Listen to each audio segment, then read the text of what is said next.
Japan Kyoto വാണിജ്യ പ്രദർശനത്തിന് ദുബായിൽ തുടക്കം. ദുബായ് വേൾഡ് ട്രേഡ് സെന്ററിൽ നടക്കുന്ന പ്രദർശനം 3 നാൾ നീണ്ടുനിൽക്കും. 20,000 സന്ദർശകരെയാണ് സംഘാടകർ പ്രതീക്ഷിക്കുന്നത്.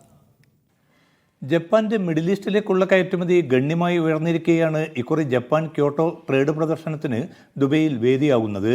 ക്യോട്ടോ ജപ്പാനും ദുബൈ സാമ്പത്തിക ടൂറിസം വകുപ്പും ചേർന്നാണ് പ്രദർശനം ഒരുക്കിയിരിക്കുന്നത്. Dubai chamber director general Ali Rashid Lootah, Kyoto സർക്കാർ vice governor Akimasa Yamashita, Dubai tourism വകുപ്പിലെ ഇസാം കാസിം ഉൾപ്പെടെ നിരവധി പ്രമുഖർ ഉദ്ഘാടന ചടങ്ങിൽ സന്നിഹിതരായി. ദുബൈക്കും ജപ്പാനുമിടയിലെ സംരംഭകർക്ക് മികച്ച അവസരമാണ് ക്യോട്ടോ പ്രദർശനത്തിലൂടെ ലഭ്യമാകുന്നതെന്ന് അലി റാഷിദ് ലൂത്ത പറഞ്ഞു. ജപ്പാനിൽ നിന്നുള്ള 310ഓളം കമ്പനികൾ പ്രദർശനത്തിൽ പങ്കാളിത്തം വഹിക്കുന്നുണ്ട്. പുതുതായി 100-ലേറെ കമ്പനികൾ ഇക്കുറി മേളക്കെത്തിയതായും സംഘാടകർ അറിയിച്ചു. ജപ്പാന്റെ മിഡിൽ ഈസ്റ്റിലെ ഏറ്റവും വലിയ വ്യാപാര പങ്കാളിയായി മാറാൻ UAEക്ക് ഇതിനകം സാധിച്ചിട്ടുണ്ട്.